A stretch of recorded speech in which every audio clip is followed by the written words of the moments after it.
Bismillahirrahmanirrahim. Madam Chair, Honorable Foreign Ministers, dear colleagues and friends, Assalamu alaikum wa rahmatullahi wa barakatuh. Good morning and good afternoon, depending on where you are.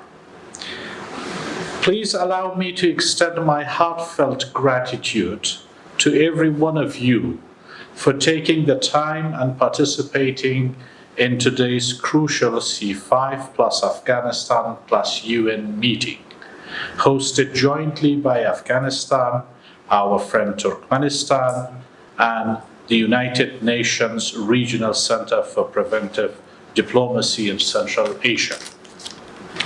Today's conference marks another grand step towards strengthening multilateral cooperation and establishing a diplomatic platform at foreign ministers level for enhanced regional integration among Central Asian countries and Afghanistan. This is a true illustration of our conviction that Afghanistan is an integral part of Central Asia and that we have common challenges and collective responsibility to work together to address them. Excellencies, dear friends, we are at a critical juncture in our common history. The United States and NATO are to complete the withdrawal of their troops by September the 11th after 20 years of joint counterterrorism and stability endeavors. The security situation in Afghanistan and its potential repercussions for the region and beyond remains a cause for deep concern. We are faced with a different reality today that threatens our shared vision for a peaceful, prosperous, connected, and economically integrated region. This is a sad reality that can plunge our region into deep crisis if not addressed with collective reckoning and approach. In assessing this current situation and its implications for our common security and prosperity, please allow me, dear colleagues, to make the following 2 points. First, despite efforts by Afghanistan, our regional and international friends, the Taliban have not honored their obligations in the Doha Peace Agreement signed in February 2020. In fact, they have reneged on each and every of those commitments. The Islamic Republic of Afghanistan, the United States and NATO have honored commitments with regards to troops withdrawal, release of prisoners, temporary lifting of sanctions, and peace negotiation. However, the Taliban failed to cut ties with international terrorism, establish a permanent and comprehensive ceasefire, and negotiate in good faith to reach a political settlement. After the announcement of the deadline for troops' departure in April this year, the Taliban, with help from foreign terrorist networks, have launched the most aggressive and brutal campaign of terror in all regions of the country.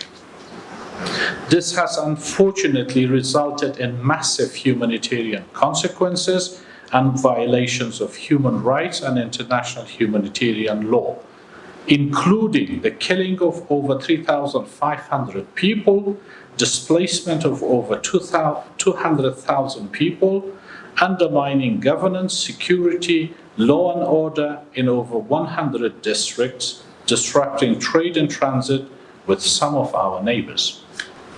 In this regard, we thank Tajikistan and Uzbekistan in protecting and assisting our people who were compelled to cross the border into their territories.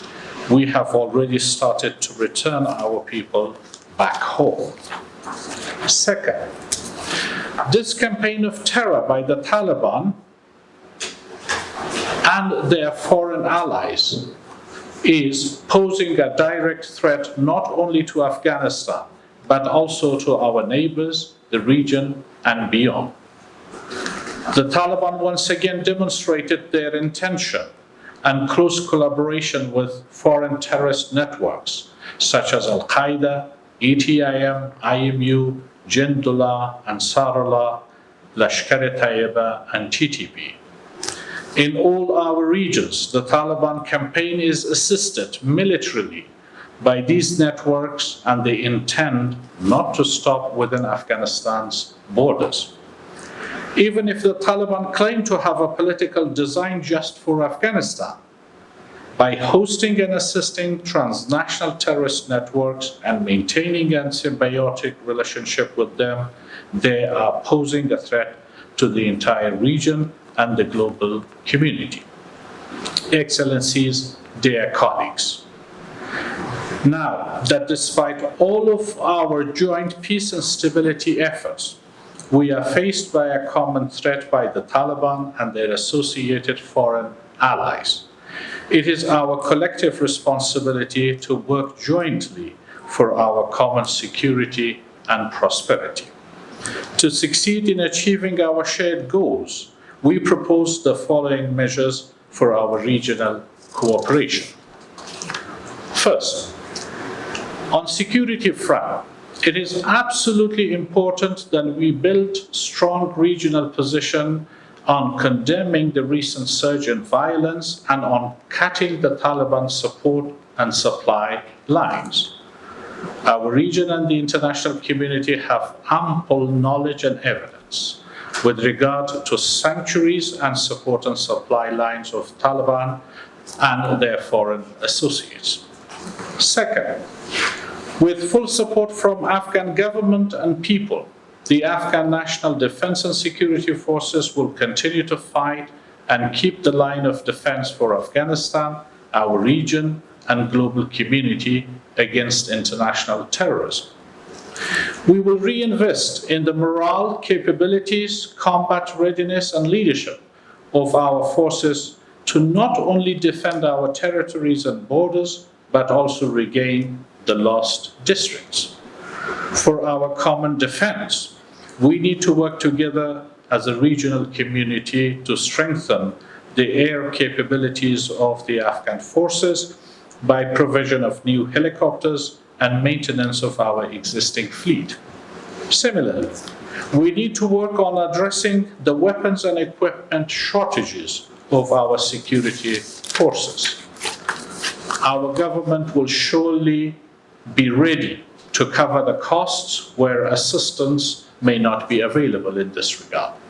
Third, the surest way to protect our common national security interests against international terrorism is to bring about a lasting peace between the Taliban and the Islamic Republic of Afghanistan. We remain fully committed to peace and the ongoing negotiating process in Doha, despite the failure of Taliban to honor their own obligations. We very much appreciate the hard work of the United States, the host countries, the extended Troika, Turkey, and our other regional partners, and the United Nations in support of the peace process. We have agreed recently on the idea of facilitation/mediation by Qatar in collaboration with the United Nations, hoping that this will result in the success of the process. Fourth, to support the two lines of efforts, security and peace, we as a regional family need to mobilize support from our regional and international multilateral cooperation mechanisms. In this regard, we call on UN Security Council to convene a special review meeting on Afghanistan's situation and take all necessary measures to address the brutal violence and its humanitarian and stability consequences and the violation of the Doha Peace Agreement.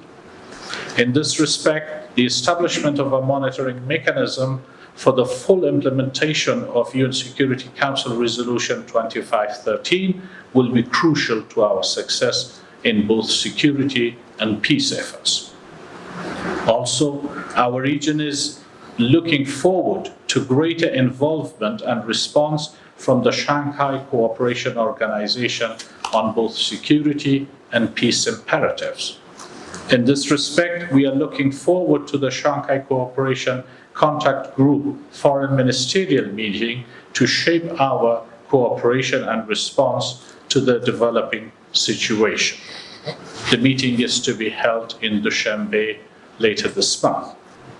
We are also hoping that the upcoming International Conference of Central and South Asia Regional Connectivity in Tashkent will take our cooperation for peace, security, and economic cooperation forward. We commend the leadership, investment of time and efforts by Tajikistan and Uzbekistan for hosting and preparing for the SCO Contact Group and for the Central Asia Connectivity Conference. My fifth and final point. We strongly believe that our economic cooperation for regional connectivity, trade and transit, as well as investment should continue to advance forward. Afghanistan will honor its commitments for both our bilateral and multilateral cooperation and agreed projects. Excellencies, dear colleagues, in conclusion, let me assure you that the Islamic Republic of Afghanistan will remain a solid and committed partner in pursuing and implementing our common security and development goals for a peaceful, terrorist-free, connected, and prosperous region. Let me also take this opportunity to thank our Central Asian friends and the United Nations for their generous humanitarian and COVID relief assistance and their contributions to promoting peace, stability, and economic development in Afghanistan. I thank you for your attention and your participation today.